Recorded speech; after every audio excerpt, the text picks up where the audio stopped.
अस्सलाम वालेकुम। मैं सईद इलियास। आज आपके सामने होप क्लासेस अनंतनाग की जो नीट बूस्टर टेस्ट सीरीज़ है उसका टेस्ट नंबर 1, उसमें जो फिज़िक्स पोर्शन है मैं उसको डिस्कस करने की कोशिश करूंगा। और मैं आपको पहले ही बताऊं कि मैं डिटेल्ड एक्सप्लेनेशंस नहीं दूंगा। I will be just showing you how you should have approach the paper in real time inside the examination hall. So let's start. The first question is dimensions of 1 by mu naught epsilon naught where symbols have their usual meaning are।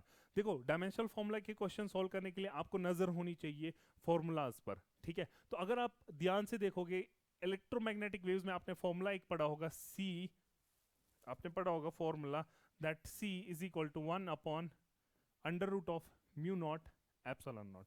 तो अगर आप यहाँ पे देखोगे, अगर आप इसका square करोगे तो सी स्क्वायर आएगा 1 upon mu naught epsilon not. और इसी का तो आपको चाहिए डायमेंशनल फॉर्मूला। सी क्या होता है? वेलोसिटी। वेलोसिटी होता है L1 t माइनस 1, लेकिन स्क्वायर है तो L2 t माइनस 2, तो L2 t minus 2, B option.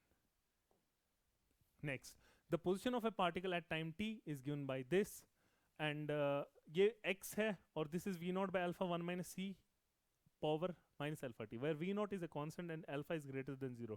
the dimensions of v naught and alpha are respectively। सबसे पहले आपकी नजर जानी चाहिए इधर, तो ये डायमेंशन लेस है तो ये भी डायमेंशन लेस होगा और इसका पावर डायमेंशन लेस होगा। तो इसका मतलब अल्फा का डायमेंशन क्या होना चाहिए? t के डायमेंशन को कैंसिल करने के लिए t रेज पावर माइनस 1। तो पहली बात आपको पता चल गई कि ये दो ऑप्शन तो नहीं होंगे। और उसके बाद अब देखो v नॉट बाय अल्फा जो है ना, इसका डायमेंशन आना चाहिए x का डायमेंशन। तो आप देख सकते हो कि अल्फा तो already t raise power minus 1 है, तो इसका मतलब v नॉट का डायमेंशन, इस टोटल का डायमेंशन L बनाने के लिए v नॉट का dimension L1 t raise power minus 1 होना चाहिए ताकि ये कैंसिल हो जाए और ये आ जाए। तो L1 t raise power minus 1 और t रेज पावर माइनस 1। तो आप देख सकते हो इसमें ऑप्शन ए आएगा, L1 t minus 1 and t minus 1। Next, if 1 gram centimetre पर second is x newton second then number x is equivalent to. आप देख सकते हो कि न्यूटन जो होता है ये होता है केजी मीटर पर सेकेंड स्क्वायर, और जब सेकेंड मल्टीप्लाई होगा तो ये बनेगा केजी मीटर पर सेकेंड। और इधर से हमारे पास ग्राम सेंटीमीटर पर सेकेंड, तो ग्राम को केजी में कन्वर्ट करने के लिए 10 रेज पावर माइनस 3, सेंटीमीटर को कन्वर्ट करने के लिए 10 रेज पावर माइनस 2 और सेकेंड तो सेम ही है, तो 10 raise power minus 3 minus 2 10 raise power minus 5। Next question. If velocity v, acceleration a and force f are chosen as fundamental quantities, then the dimensional formula of angular momentum in terms of v, a and f would be। फिर से मैं आपको बोलूंगा, आपके दिमाग में कोई भी फॉर्मूला आ रहा है जिसमें l लग रहा है तो आप देखो, जैसे फॉर एग्जांपल टाउ होता है dl by dt, लेकिन अगर डायमेंशन के लिहाज से देखेंगे तो l by t का डायमेंशन होगा इसका टाउ का, तो l का क्या होगा? Tau into T. अब देखो आप, टाउ जो है ये फोर्स इंटू डिस्प्लेसमेंट का डायमेंशन होता है इसका, और इधर बचा हमारे पास t। अब f तो हमें रिक्वायर्ड है, r और t नहीं है रिक्वायर्ड, हमें इसको कन्वर्ट करना है वेलोसिटी और एक्सेलरेशन में। तो आपको पता है वेलोसिटी होता है r अपॉन t, तो आप r को रिप्लेस कर सकते हो किससे? vt से, ठीक है।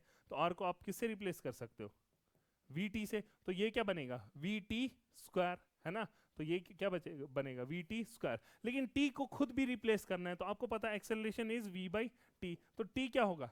v बाई ए। तो आप देख सकते हो ये बनेगा एफ वी और फिर आएगा v बाई ए का होल स्क्वायर, तो ये बनेगा v square by A square. आप देख सकते हो ये बनेगा f1 v का पावर 2 और 1 3 और a का पावर माइनस 2, तो f1 v3 a minus 2, f1 v3 a minus 2, option B.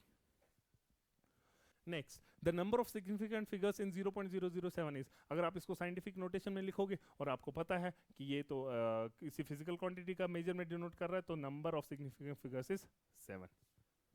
Okay, next, the value of resistance is this and value of current is this, the potential difference is this. देखो अगर आप Ohm's law से देखोगे तो potential difference आप इससे calculate करोगे, लेकिन जो आप कैलकुलेट करोगे उसमें जो डेटा यूज होगा ये और ये, इसमें लीस्ट सिग्निफिकेंट फिगर्स इसमें, तो इसका मतलब जो आंसर है उसमें लीस्ट सिग्निफिकेंट फिगर्स 3 होने चाहिए, तो दिस हैज 3 सिग्निफिकेंट, इसमें 2 है, इसमें तो ये है बस। The displacement of point of wheel initially in contact with the ground, okay, when the wheel rolls forward half a revolution। जब ये हाफ रेवोल्यूशन करेगा, फुल रेवोल्यूशन के बाद ये वापस ग्राउंड पे आएगा, हाफ रेवोल्यूशन के बाद ये यहां पहुंचेगा। आप देख सकते हो हमें ये निकालना है और आपको पता है ये तो डायमीटर होगा तो 2r होगा and then this will be pi r. Why? क्योंकि हाफ रेवोल्यूशन में अपना कितना वो मतलब अगर आप देखोगे इसके सरकमफ्रेंस के हिसाब से ये कितना आगे बढ़ेगा, पाई आर, क्योंकि फुल में क्या चलेगा 2 पाई आर, तो ये पाई आर होगा। तो हमें ये निकालना है, तो आपको पता है ये होगा फिर pi under root of pi r का स्क्वायर प्लस 2 आर का स्क्वायर। तो आर स्क्वायर हम बाहर निकालेंगे, अंदर बचेगा पाई स्क्वायर प्लस 2 का स्क्वायर इज 4। तो option B. Next, okay, a car accelerates from initial position and then returns at initial point. तो जब रिटर्न करेगा इनिशियल पॉइंट तो वेलोसिटी विल बी जीरो, क्योंकि डिस्प्लेसमेंट जीरो हो गया, तो ऑप्शन ए। तो next, if displacement of particle is directly proportional to the square of time then particle is moving with, देखो x is proportional to time का square. अब देखो आपको क्या बोला गया है, यूनिफॉर्म वेलोसिटी नहीं, देखो क्योंकि पहला डेरिवेटिव जब लोगे ना तो 2t बचेगा, और इसमें तो टाइम पे डिपेंडेंस बचेगा, तो यूनिफॉर्म वेलोसिटी तो है नहीं, तो वेरिएबल एक्सेलरेशन है क्या, नहीं। देखो जब दूसरा डेरिवेटिव लोगे ना तो ये खत्म हो जाएगा, टाइम पे डिपेंडेंस है ना, तो टाइम पे डिपेंडेंस खत्म हो जाएगा, क्योंकि दूसरा डेरिवेटिव लोगे तो दूसरा डेरिवेटिव एक्सेलरेशन होता है, तो एक्सेलरेशन का टाइम पे डिपेंडेंस खत्म हो गया, तो यूनिफॉर्म एक्सेलरेशन, तो ऑप्शन ए। नेक्स्ट, अब the diagram shows the displacement time graph for a particle moving in a straight line. The average velocity for interval t equal to 0 to t equal to 5 is, देखो t equal to 0 से t equal to 5, देखो average velocity क्या होती है, total displacement upon total time, total displacement है -10 और time कितना लगा 5, हो गया -2। नेक्स्ट, तो अब आप देख सकते हो, a ball is thrown vertically upward, which of the following graph represents velocity time graph of ball during its flight? Okay, air resistance is neglected. अब आप देख सकते हो जब बॉल को ऊपर फेंका जाता है तो उसका एक्सेलरेशन होता है, एक्सेलरेशन ड्यू टू ग्रेविटी, जो कि एक कांस्टेंट वैल्यू होता है, लेकिन वो नेगेटिव होता है, तो इसका मतलब वेलोसिटी टाइम ग्राफ का स्लोप क्या देता है, एक्सेलरेशन, तो इसका मतलब स्लोप होना चाहिए कांस्टेंट और नेगेटिव, तो कांस्टेंट और नेगेटिव स्लोप इसका है। Next, which of the following velocity time graph is not possible. आप देखो ये वर्टिकल लाइन टेस्ट ही पास नहीं कर रहा, तो ये फंक्शन ही नहीं है, एक ही टाइम पे दो वेलोसिटीज पॉसिबल ही नहीं है।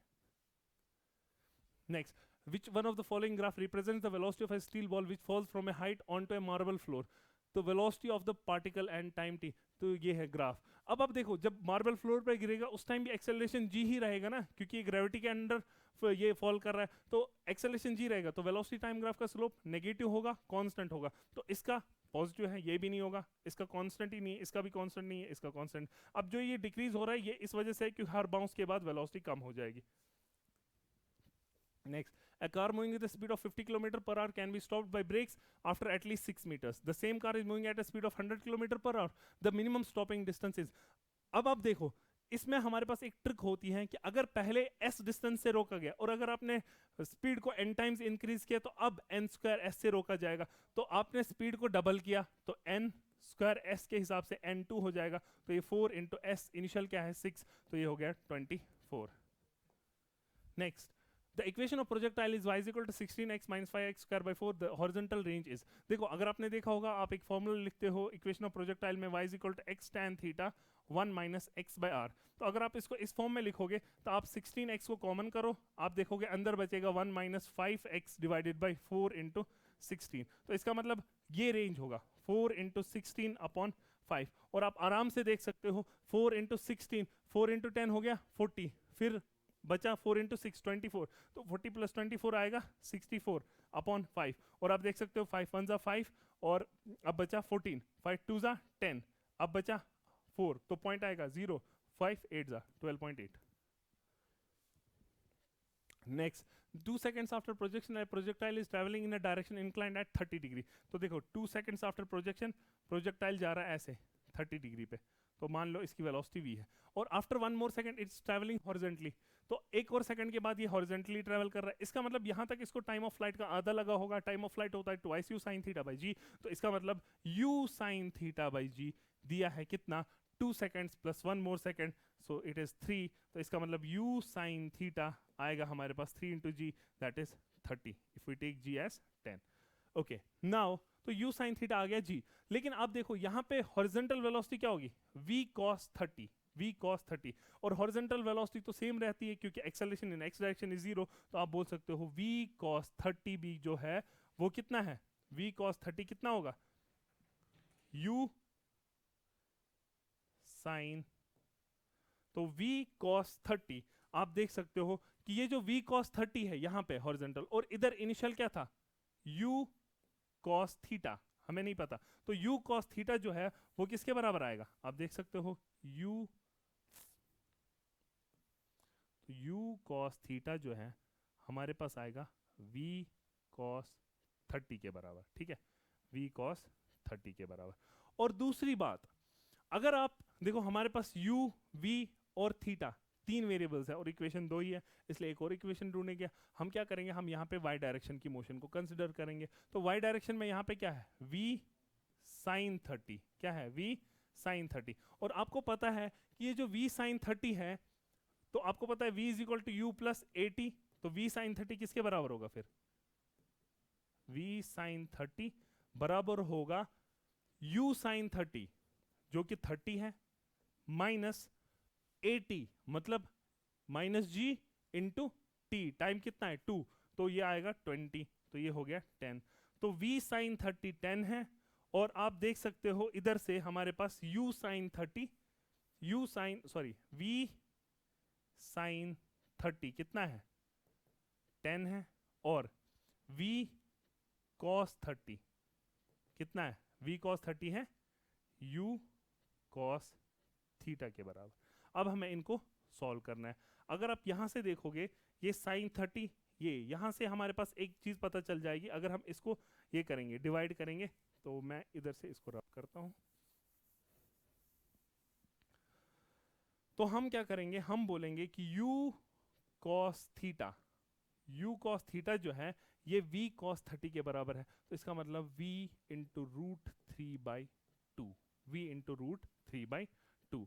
और इधर से हमें एक और चीज पता है कि v cos 30 है u cos थीटा, तो ये तो हमने इधर लिखा। और दूसरी हमें इक्वेशन पता है कि v sin थीटा जो है ये खुद कितना है 10 है, तो v sin 30, तो sin 30 कितना होता है 1/2, v/2 कितना है 10। तो आप देख सकते हो कि v/2 अगर 10 है, तो v sin 30 अगर 10 है, तो v कितना आएगा 20,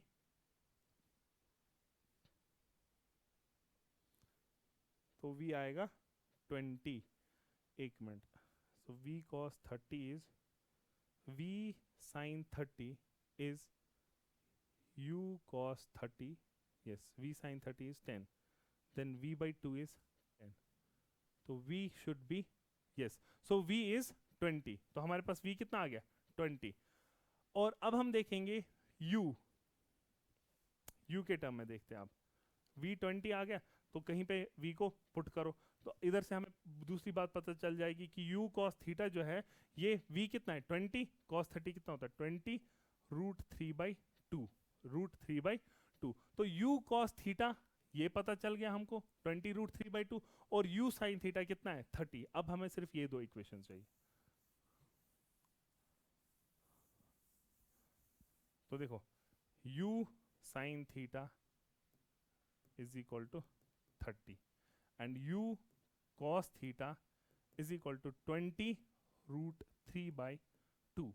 अब अगर आप एक काम करोगे, आप इन दो को डिवाइड करो, तो u sin theta by u cos theta, u कटेगा तो ये आएगा tan थीटा, तो tan थीटा कितना आएगा 30 इंटू 2 डिवाइडेड बाई, ये ऊपर जाएगा ना, तो ये आएगा 20 रूट 3। अब देखो आप 0 0 कटेगा, 2 और 2 कटेगा, तो ये आएगा 3/√3, और 3/√3 क्या होता है 3/√3 कैन बी रिटन एज √3। तो tan थीटा √3 है, इसका मतलब थीटा कितना है आई गेस 60 डिग्री, यस, तो थीटा इज 60 डिग्री। आप देख सकते हो थीटा 60 डिग्री दो जगह है। अब हमें क्या निकालना है, थीटा अगर 60 डिग्री है तो आप इधर से देखो, आप देखो u sin 60 is √3/2 is equal to 30, ठीक है। तो आपको u कितना पता चल जाएगा 60 डिवाइडेड बाई √3, 60 डिवाइडेड बाई √3। अगर आप एक काम करोगे, आप 60 डिवाइडेड बाई √3 जो है इसको आप रैशनलाइज करो, ऊपर भी √3 से मल्टीप्लाई, नीचे भी √3 से मल्टीप्लाई, ये बनेगा √3 इंटू 3 बनेगा 3, तो ये बनेगा 20, है ना। तो 20 √3 और 60, 20 √3 और 60, तो ऑप्शन बी आएगा। Okay, two equal masses m are projected at same angle theta from 2 points separated by their range with equal velocities v. The momentum at the point of their collisions, देखो separated by range है, तो जब इनको फेंका जाएगा तो collision कहाँ होगा, बिल्कुल हाईएस्ट पॉइंट पे। तो इसका इधर की तरफ होगा, इसका इधर की तरफ होगा एम यू कॉस थीटा, इसका इधर की तरफ होगा एम यू कॉस थीटा। चूंकि ये क्या होंगे, अपोजिट और इक्वल, तो आंसर 0 आएगा। ठीक है। A body is thrown with a velocity of 9.8 meter per second, making an angle of 30 degree with the horizontal. It will hit the ground after time. तो time of flight निकालना है। time of flight क्या होता है, twice u, u दिया है g के बराबर है ना, तो ऑलमोस्ट मतलब मैं मैग्नीट्यूड में बोल रहा हूँ, twice u sin theta sin 30 is 1/2 और twice u sin theta by g, g कटेगा 2 कटेगा 1 आएगा, B option. Wait, okay, next, which of the following sets of factors will affect the horizontal distance covered by athlete in long run? तो horizontal क्या होता है, range होता है u square sine 2 theta by g. तो आप देख सकते हो u इनिशियल वेलोसिटी और theta speed before he jumps, yes, and his weight, weight पे नहीं करेगा, direction in which he leaps, yes, तो थीटा वो होता है, and initial speed, yes, this. तो ऑप्शन 2 आ गया। तो एमसीक्यू है तो बाकी ऑप्शन क्यों चेक करें। ठीक है। A ball thrown by one player reaches the other in 2 seconds. The maximum height attained by the ball above the point of projection will be, देखो इसने बोला a ball thrown by one player reaches the other in 2 seconds। तो देखो time of flight दिया है t is equal to twice u sin theta by g होता है ना, तो टाइम ऑफ फ्लाइट कितना दिया है 2 is equal to 2u sin theta by g। तो देखो 2 कटेगा तो u sin थीटा कितना आएगा 10 है ना, g इधर जाएगा, इसको 10 मान लो, तो u sin थीटा 10 आ गया। और हमें क्या बोलना है, मैक्सिमम हाइट अटेंड वो होता है u square sign square theta by 2g। तो u sin थीटा 10 है, u square sign square theta कितना हो जाएगा 100 और बाई 2g, तो ये कितना आ जाएगा 20, तो कितना आएगा 5। Okay, next, two particles are moving with velocity v1 and v2, their relative velocity is the maximum when the angle between their velocities, देखो relative velocity maximum कब होती है, जब दोनों opposite में जाए, तो angle क्या होगा पाई। next, two trains A and B 100 km apart are traveling towards each other on different tracks with starting speed of 50 km per hour for both। so मान लो एक ट्रेन दूसरी ट्रेन, तो 50 km, the train is accelerates at 20 km per hour, तो accelerates, and B retards, तो retards का मतलब है इसका एक्सेलरेशन इधर की तरफ होगा, पीछे की तरफ, सेम एक्सेलरेशन, तो रिलेटिव एक्सेलरेशन 0 हो जाएगा। The distance covered by train A when they cross each other is, तो सबसे पहले हम देखेंगे कि अगर मैं इस वाली ट्रेन के फ्रेम से देखूं तो ये रेस्ट पे आ जाएगी और ये अपनी वेलोसिटी इसको देगी, तो 50 + 50 इसका 100 हो जाएगा, तो वेलोसिटी ये होगी। तो वेलोसिटी होता है distance upon time.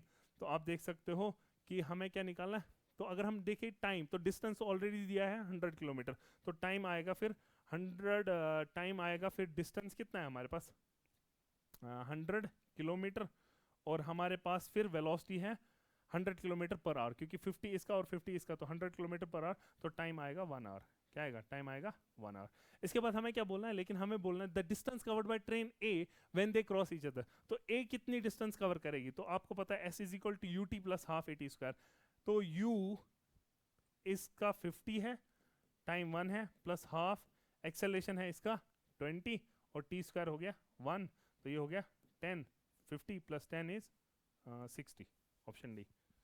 Next, shown in the figure are the velocity time graphs of the two particles p1 and p2, which of the following statements about their relative motion is true। देखो आप अगर देखोगे दोनों का जो ये है slope है वो कांस्टेंट है, तो इसका मतलब, और पॉजिटिव है, तो इसका मतलब दोनों एक्सेलरेट कर रहे हैं, तो जब दोनों एक्सेलरेट कर रहे हैं तो रिलेटिव वेलोसिटी क्या बढ़ती रहेगी, तो continuously increases. Next option, a butterfly is flying with velocity 10 I cap plus 12 j cap and the wind is blowing along x axis with velocity u। if butterfly starts motion from A and after some time t reaches point B, find the value of u। okay, तो देखो, तो total velocity x direction में क्या है फिर 10 + u, क्योंकि 10 इसकी और u इसकी, एंड y डायरेक्शन में क्या है 12, तो आपको पता है tan थीटा क्या होता है, tan 37 is equal to 12 vy upon vx होता है 10 + u। तो tan 37 कैसे निकालेंगे, आपको पता है 3 4 5 वाला, 3 4 5 वाला राइट एंगल ट्रायंगल, 5 के अपोजिट 90 होता है, 3 के अपोजिट 37 होता है, 4 के अपोजिट 50 3 होता है। तो आप देख सकते हो आपको निकालना है tan 37, तो परपेंडिकुलर अपॉन दिस, तो it is 3/4 is equal to 12 divided by 10 plus u। अब आप देख सकते हो ये बनेगा 30 प्लस 3u is equal to 12 into 4, 10 into 4 हो गया 40, 4 इंटू 2 हो गया 8, तो 48, तो 3u आएगा 48 माइनस 30 हो गया 18, तो u आएगा 18/3, 6 मीटर पर second. Next, two particles A and B are projected in the vertical plane with same initial velocity u naught from point 0, 0 and L, minus h, okay, towards each other as shown in figure. The path of particle A with respect to particle B will be, देखो जब भी एक projectile से दूसरे projectile को देखते हैं तो पाथ जो है वो स्ट्रेट होता है, क्यों? Relative acceleration is 0। तो अब हमें देखना है, लेकिन यहाँ पे देखो पैराबोला तो होगा नहीं, तो स्ट्रेट लाइन होगा, लेकिन अब हमें देखना है straight line parallel to X axis या straight line parallel to Y axis. तो मैं उसके लिए क्या करूंगा, मैं देखूंगा जैसे for example let me see देखो जब ये इधर को आ रहा है, ये इधर को आ रहा है, तो इसका जो एक्स डायरेक्शन में वेलोसिटी है वो है u cos थीटा, और इसका भी है u cos थीटा या u नॉट जो भी दिया है, तो इसका भी u है, तो रिलेटिव क्या होगा, लेकिन ये अपोजिट है तो ये डबल हो जाएगा, ट्वाइस u cos थीटा। लेकिन जरा इसमें देखते हैं y एक्सिस में होगा u sin theta minus gt, इसका भी दोनों का, तो u sin थीटा माइनस, तो y एक्सिस में ये मोशन नहीं कर रहे हैं और x एक्सिस में मोशन कर रहे हैं विद नो एक्सेलरेशन, तो इसका मतलब x एक्सिस में ये no acceleration means no change in velocity, no change in velocity means ना मैग्नीट्यूड चेंज होगा ना डायरेक्शन चेंज होगी, ना डायरेक्शन चेंज होगी मतलब स्ट्रेट लाइन, तो स्ट्रेट लाइन मोशन और पैरेलल टू x एक्सिस, तो option B. Okay, a body starts from rest with an acceleration a1. After 2 seconds, another body b starts from rest with an acceleration a2. If they travel equal distances in 5th second after the start of a, okay, the ratio of a1 by a2. देखो आपको पता है कि distance in nth second होता है u plus a/2 to n minus 1, लेकिन u 0 है क्योंकि ये, तो इसका मतलब आपको क्या करना है a/2 to n minus 1। तो देखो इसका a का पहले कौन स्टार्ट करता है, a, तो a का 5वां सेकंड होगा, तो हम बोलेंगे a1/2 times 2 into 5 is 10, 10 minus 1 is 9, ये होगा उसका, और इसका कितना होगा, तीसरा सेकंड, क्योंकि ये 2 सेकंड के बाद स्टार्ट करता है, a2/2 और इसका तीसरा सेकंड है, तो 3 into 2 is 6, 6 minus 1 is 5, तो ये कटेगा, तो a1/a2 कितना आएगा, a1/a2 निकालना है, yes, so a1/a2 will be 5/9, तो ये होगा option. A boy playing on roof of a 10-meter high building, तो देखो एक boy 10-meter high building throws a ball with a speed of 10 meter per second at an angle of 30 degree, okay, with the horizontal, how far, so it should be from the throwing point will the ball be at the height of 10 meter from the ground। तो देखो इसका मतलब 10 meter from the ground, फिर से यही आएगा, तो इसका मतलब हमें सिंपली रेंज निकालना है, twice u sin theta by g, नहीं वो तो टाइम ऑफ फ्लाइट है, तो रेंज क्या होगा u square sine 2 theta by g, तो u दिया है हाँ 10, तो 100 हो गया, साइन 2 थीटा एंगल कितना दिया है 30, तो साइन 2 थीटा हो गया साइन 60, तो वो हो गया √3/2, और g कितना है 10, ठीक है, तो ये आएगा 5, ओके 5√3 है ना, क्योंकि ये 10 बनेगा 5√3, ऑप्शन डी।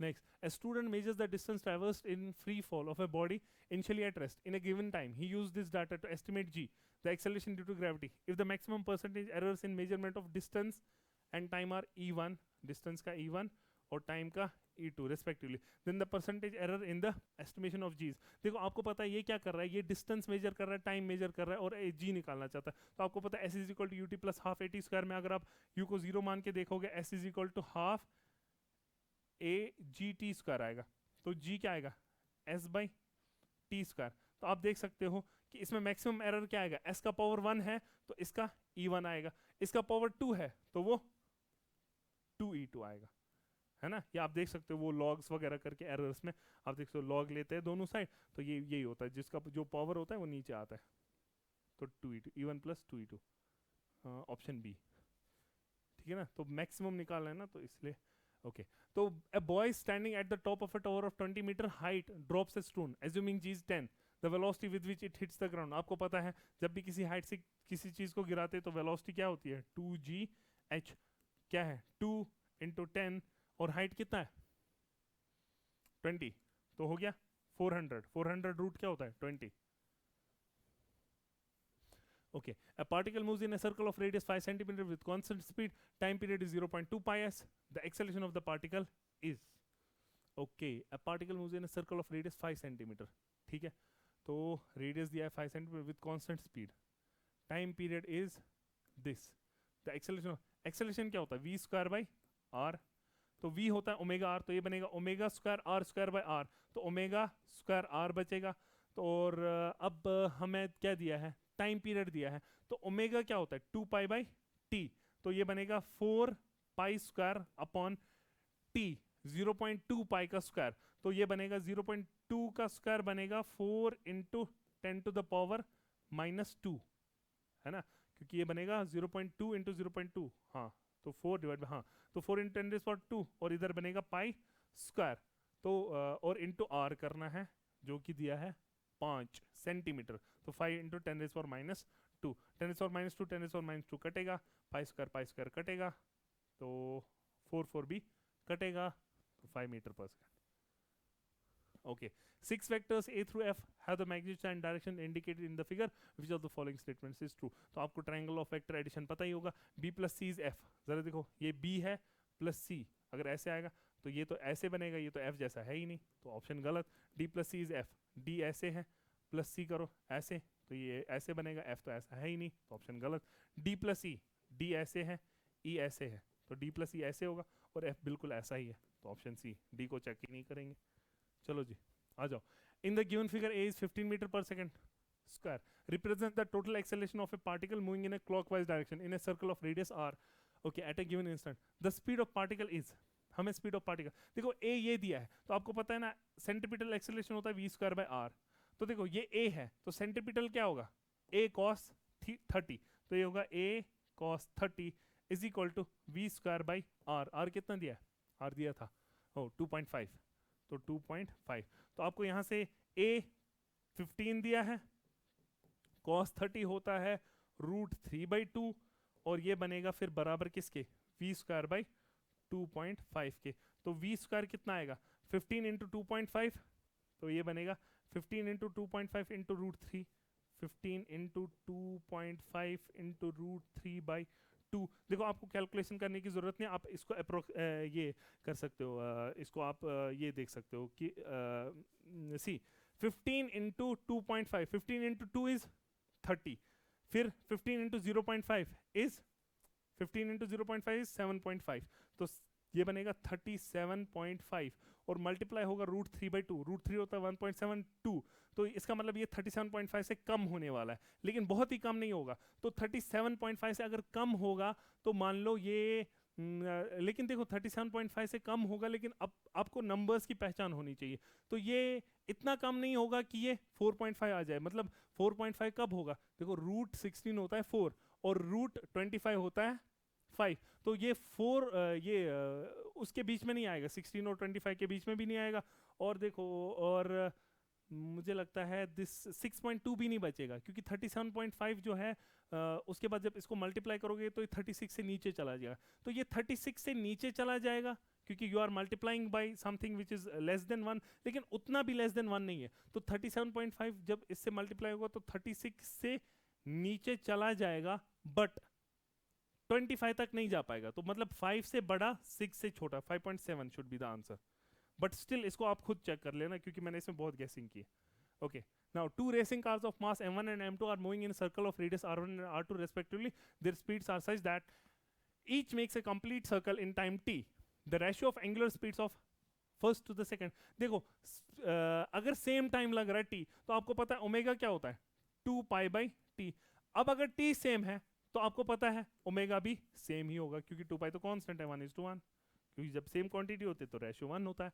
अब देखो two boys are standing at the ends A and B of a ground AB is equal to A, तो देखो ये A है ये B है, और फिर क्या होता है B starts running in a direction perpendicular to AB, तो B इधर जाता है with velocity v1 and then the boy A starts running simultaneously with velocity v and catch the other in time t.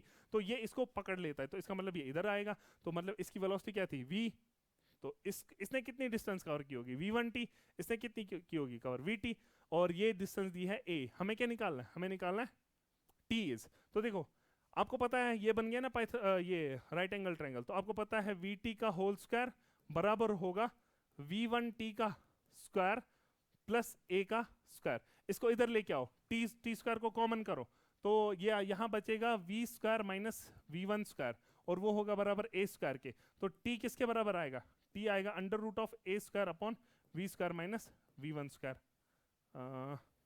D option. Yes yes, okay, good. Two particles A and B are connected by a rigid rod AB. The rod slides along perpendicular rails as shown. Okay, तो rod जो है वो slide कर रही है ऐसे. The velocity of A to the left is 10 meter. तो A की velocity दी है 10. What is the velocity of B? देखो अगर आप देखोगे इसकी velocity इधर है VA, तो इधर से क्या होगी VA cos alpha. इसकी velocity इधर को है VB, तो अब देखो अगर आप देखोगे ये अगर ये अल्फा है तो ये भी अल्फा होगा, तो ये क्या होगा, ये VB है, तो this one should be then cos 90 minus alpha, तो this should be VB sin alpha. अब देखो रिज्ड है, रिज्ड का मतलब क्या है, इसकी जो लेंथ है वो चेंज नहीं होगी, तो अगर ये ज्यादा हुआ ये कम हुआ तो लेंथ कम हो जाएगी, अगर ये ज्यादा हुआ ये कम हुआ तो लेंथ बढ़ेगी, तो इसका मतलब इन दोनों को बराबर होना चाहिए। VA cos alpha should be VB sin alpha, तो we will write VA cos alpha should be equal to VB sin alpha. अब हमें क्या निकालना है, अल्फा जब 60 है तो उस time what is the velocity of B, तो VB क्या आएगा, VB will turn out to be VA times cos alpha by sin alpha, so that is cot alpha. ठीक है, तो VA इज 10 और cot 60, तो cot 60 क्या होता है, cos 60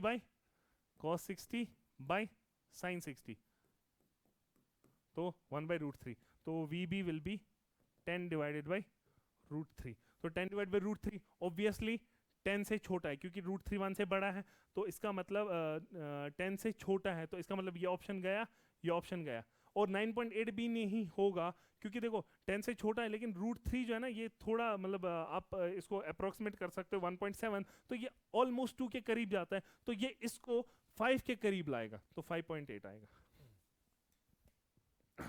If L, C and R denote the inductance, capacitance and resistance respectively, the dimensional formula for C square LR is, देखो अगर आपने RL सर्किट, RC सर्किट और ये LC सर्किट वगैरह पढ़ा होगा तो आपको भी याद होगा कि R/L का डायमेंशन टाइम का होता है, तो अगर मैं देखूं C स्क्वायर L R/L अगर मैं करूं तो इसको सेम रखने के लिए अगर मैं डिवाइड बाय L कर रहा हूं तो इधर मल्टीप्लाई बाय L करना पड़ेगा, तो आपको पता है LC का भी डायमेंशन टाइम का होता है, वहां पे आप देखोगे जब वो एक्सपोनेंशियल पे चढ़ता है तो आपको खुद ब खुद पता चल जाएगा, LC का डायमेंशन टाइम का है, RL का भी डायमेंशन टाइम का है, तो LC के ऊपर स्क्वायर है तो टाइम का स्क्वायर हो जाएगा, और इधर एक और टाइम तो t क्यूब बनेगा, तो आप देखो तो ऑप्शन कौन सा है जिसमें t क्यूब है, option B m0 l0 t cube, this the dimensions of 1/2 epsilon naught e square this, तो आप देख सकते हो 1/2 एप्सिलॉन नॉट ई स्क्वायर क्या होता है, एनर्जी डेंसिटी, तो energy per unit volume, energy का क्या होता है m1 l2 t -2, वॉल्यूम का क्या होता है L3, तो ये जब ऊपर जाएगा तो इसको बनाएगा m1 l -1 t -2, option C. Okay, the relation 3t is equal to √3x plus 6 describes the displacement of particle in one direction where x is in meters and t in second. The displacement when velocity is 0. तो देखो आप यहाँ पे देख सकते हो √3x बन जाएगा 3t - 6, तो इसका मतलब 3x बन जाएगा 3t - 6 का होल स्क्वायर। ठीक है, अगर मैं इसको स्क्वायरिंग करूंगा बोथ साइड्स तो 3t - 6, ठीक, तो फिर मैं करूंगा इसको 3x आ जाएगा इसके बराबर, तो x आ जाएगा 1/3 टाइम्स 3t - 6 का होल स्क्वायर, तो अगर मैं वेलोसिटी देखूं तो इसका डेरिवेटिव लेना पड़ेगा, यह आएगा 1/3 और इसका क्या आएगा 2 × 3t - 6, 2 × 3t - 6 × 3 इंटरनल डिफरेंशिएशन 3 काटेगा तो आएगा 2 3t - 6, तो ये वेलोसिटी है, तो आपको क्या करना है, वेलोसिटी 0, तो जब वेलोसिटी 0 तो 3t - 6 इज 0, तो इसका मतलब t इज 2, तो t इज 2, तो उस टाइम हमें डिस्प्लेसमेंट निकालना है, तो आप क्या करोगे, इसमें पुट करो t is 2, 3 into 2 is 6, 6 minus 6 is 0, option C D. Next, the graph of displacement versus time is, देखो ये डिस्प्लेसमेंट टाइम ग्राफ है, इट्स कॉरस्पॉन्डिंग वेलोसिटी टाइम। देखो वेलोसिटी टाइम ग्राफ क्या होता है, वेलोसिटी टाइम ग्राफ, तो velocity time graph पे acceleration दिखता है, और डिस्प्लेसमेंट टाइम ग्राफ का स्लोप जो है वो हमें बताता है कि वेलोसिटी कैसे चेंज हो रहा है। अगर आप यहाँ पे देखोगे तो देखो स्लोप डिक्रीज हो रहा है, तो इसका मतलब वेलोसिटी डिक्रीज हो रही है, तो एक्सेलरेशन क्या है, नेगेटिव, ठीक है। और यहाँ पे देखो स्लोप इंक्रीज हो रहा है, लेकिन negative slope increase, negative slope increase मतलब एक्चुअली स्लोप डिक्रीज, तो इसका मतलब एक्सेलरेशन हमेशा नेगेटिव रहेगा, तो एक्सेलरेशन हमेशा नेगेटिव किस में है, इस वाले में, ठीक है। एक्सेलरेशन मतलब है ना ये स्लोप, स्लोप तो नेगेटिव है उसमें। A body of mass 10 kg is moving with a constant velocity of this, when a constant force acts for 4 seconds on it moves with a velocity 2 in the opposite direction. तो इसका मतलब आप देखो 2 opposite direction में, मान लो तो final velocity is -2, initial velocity was 10, तो final minus initial, और कितना टाइम लगा इसको चेंज होने में, 4 सेकंड, तो ये हो गया -2 - 10 is -12, -12/4 is -3, option B. Okay. Next, the path followed by a body projected along y-axis is given by this: √3x minus half x square. If g is equal to 10, the initial velocity of the projectile will be. Okay. अब देखो, आपको पता है y क्या होता है, x tan theta minus g x square divided by twice u square cos square theta. तो देखो यहाँ से आप अगर इसको इसके साथ कंपेयर करोगे तो एक बात आपको पता चलती है, x का जो कोफिशिएंट है वो tan थीटा होता है, तो आपको पता चल रहा है कि tan थीटा जो है वो कितना है, √3। तो tan थीटा अगर √3 है तो आपको खुद ब खुद पता चल गया कि थीटा जो है वो कितना है, 60 डिग्री, है ना। तो हाँ 60 डिग्री, तो थीटा कितना है, 60 डिग्री। और फिर ये g divided by twice u square cos square theta, ये किसके बराबर है, इसके साथ कंपेयर करो तो 1/2 के बराबर है, 2 कटेगा, हमें क्या निकालना है, u। तो देखो u स्क्वायर आएगा बराबर 10 divided by cos square theta. cos square theta कितना होता है, cos 60, थीटा 60 है ना, cos 60 इज 1/2, तो ये ऊपर जाके क्या बनाएगा, ये ऊपर जाके बनेगा, देखो हमारे पास आ गया g is 10 divide by u square cos square theta, तो u स्क्वायर आ जाएगा g divide by cos square theta, तो cos थीटा इज 1/2, तो इंटू 4, तो u आ जाएगा √40, है ना, तो u आ गया √40। जरा इसको हम इसके साथ देखते हैं, 40 को मैं क्या लिख सकता हूं कि 4 इंटू 10, तो 4 बाहर जाके 2 बनेगा, 2√10 है कोई option, option B. Okay, the friction of air causes vertical retardation equal to 1/10 of acceleration due to gravity। देखो वर्टिकल रिटार्ड, पहले acceleration due to gravity, okay, the time of flight will be decreased by, okay, देखो आपको पता है कि time of flight, देखो मान लो अगर u से हमने फेंका, u is equal to v is equal to ut plus half at square, तो टाइम ऑफ फ्लाइट पे क्या होगा, जब पूरा ऊपर जाएगा तो वेलोसिटी 0 हो जाएगा, तो टाइम ऑफ फ्लाइट, तो हम बोल सकते हैं v is equal to u plus at, तो लेकिन एक्सेलेरेशन g है तो माइनस gt, तो टाइम कितना आ जाएगा, u/g, तो टाइम आ जाएगा u/g। ओके, तो ये है time when there is no this retardation caused by friction. तो अगर रिटार्डेशन कॉज्ड बाय फ्रिक्शन को हम ये करें, कंसिडर करें, तो 1/10 of acceleration due to gravity कर रहा है, तो ये t नया क्या बनेगा, t डैश, वो बनेगा u divided by g plus g/10, तो ये बनेगा 10g प्लस ये बनेगा 11g, तो ये बनेगा u divided by 10g plus g is 11g upon 10, तो 10u/g। तो चेंज क्या हुआ, 10, तो चेंज हुआ u/g माइनस 10 u/11g, तो ये है चेंज। आप u/g को कॉमन कर सकते हो, तो अंदर बचेगा 1 माइनस 10/11, तो वो हो गया 11 minus 10 is 1 divide by 11, 1 divide by 11 will be almost 0.9 something, हाँ, और फिर जब इसको 0.09, यस, जब इसको मल्टीप्लाई करोगे आप 100 के साथ, तो answer should be 9%। Okay, a ball is thrown at different angles with same speed u from the same point and it has same range। तो देखो सेम पॉइंट से सेम रेंज, इसका मतलब क्या है, सेम रेंज तभी होता है जब कॉम्प्लीमेंट्री एंगल्स होते हैं, तो इसका मतलब अगर एक का एंगल क्या है, अगर एक का एंगल थीटा है दूसरे का एंगल 90 minus theta है. Okay, if y1 and y2 be the heights attained in two cases, तो height क्या होता है? height attained होता है u square sin square theta by 2g. हाँ, u square sin square theta by 2g. I guess यही होता है. अब देखो आपको क्या निकालना है? y1 होगा u square sin square theta by 2g और y2 होगा u square sin square 90 minus theta by 2g. अब देखो साइन 90 माइनस थीटा होता है कॉस थीटा, तो ये बनेगा you square cos square theta by 2g और y1 प्लस y2 क्या हो जाएगा? You square by 2g common आएगा, अंदर बचेगा sine square theta plus cos square theta, वो 1 होगा. U square by 2g should be the answer. तो option C. Okay next, a flag is mounted on car moving due north. जरा पहले हम बनाते हैं, अगर ये नॉर्थ है तो ये साउथ है, अगर साउथ है ये ईस्ट है, ये वेस्ट है. आप इसको ऐसे याद रख सकते हो, NEWS जी न्यूज Z. ओके, तो a flag is mounted on car moving due north. तो कार कहाँ जा रही है? इधर. कार जा रही है इधर, ठीक है. तो अगर कार इधर जा रही है तो फ्लैग कहाँ जाएगा? इधर. Okay, with velocity 20 kilometre.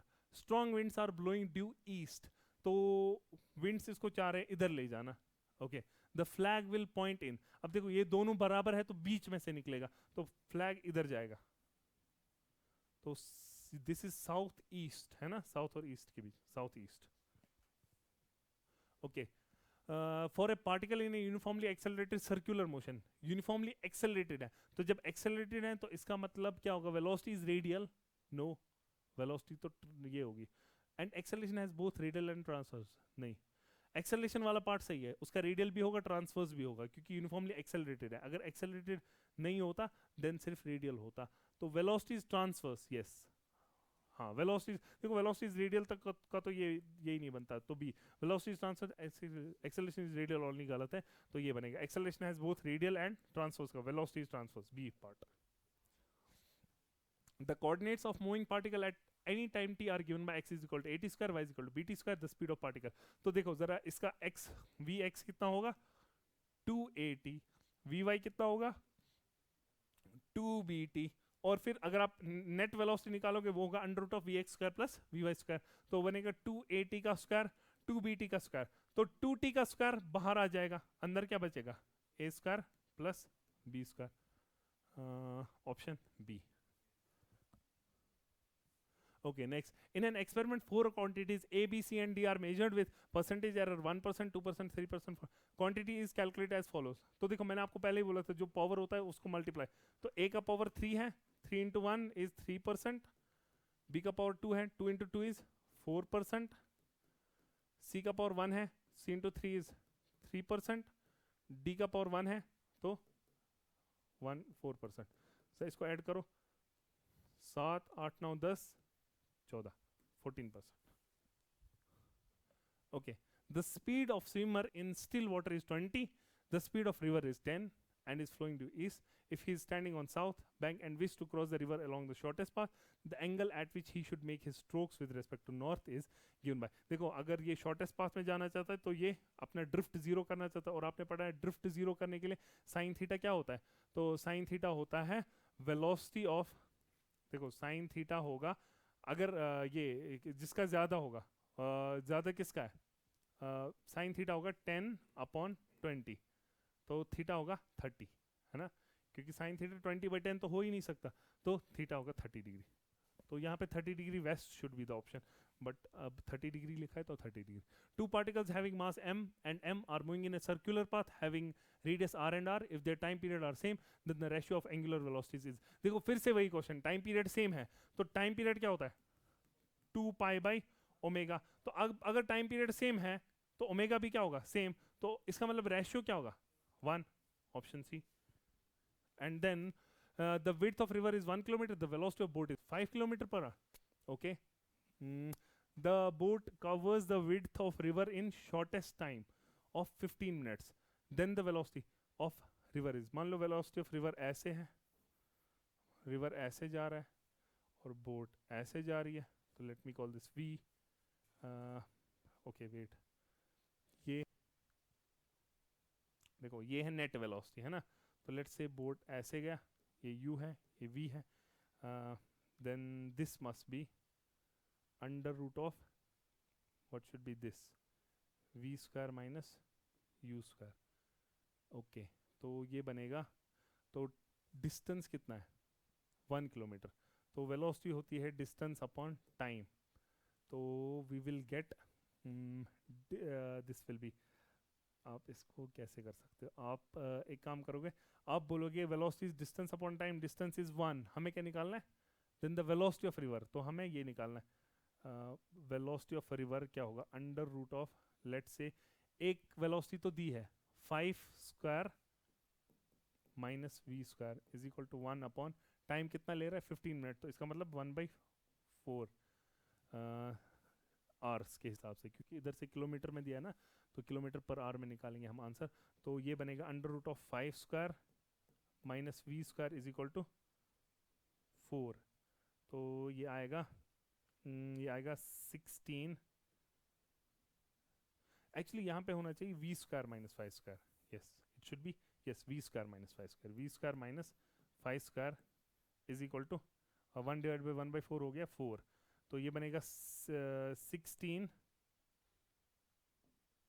Plus ये जब इधर जाएगा तो ये क्या बनेगा, देखो जहाँ तक मुझे लग रहा है आंसर 3 होना चाहिए, क्योंकि 5 और 4 बन गया ना, और राइट एंगल ट्रायंगल बन रहा है, तो राइट एंगल ट्रायंगल कब बनता है 5 और 3 में, तो 3 kilometre per hour should be the answer, but let's do it properly, देखो ट्रिक से तो आंसर 3 किलोमीटर पर आवर है, बट लेट्स सी कि हम क्या कर सकते हैं इसमें, देखो velocity of boat is 5 kilometre per hour, velocity of boat is 5 kilometre per hour, the boat covers, देखो ये क्या कर रहा है शॉर्टेस्ट टाइम में निकालना चाहता है, मान लो इसने ऐसे छोड़ी बोट, तो ये कितना है 5, और रिवर जो है, रिवर की वेलोसिटी ये है, तो this, then what is this, तो हमें ये निकालना है, तो ये 5 है, रिवर की वेलोसिटी हमें क्या निकालना है, velocity of river, so this is v, then what is this is 5 square minus v, 5 square minus v square, तो ये 5 स्क्वायर माइनस v स्क्वायर की v velocity is distance upon time, तो हमें क्या निकालना है वेलोसिटी, तो ये हो गया अंडर रूट ऑफ 5 स्क्वायर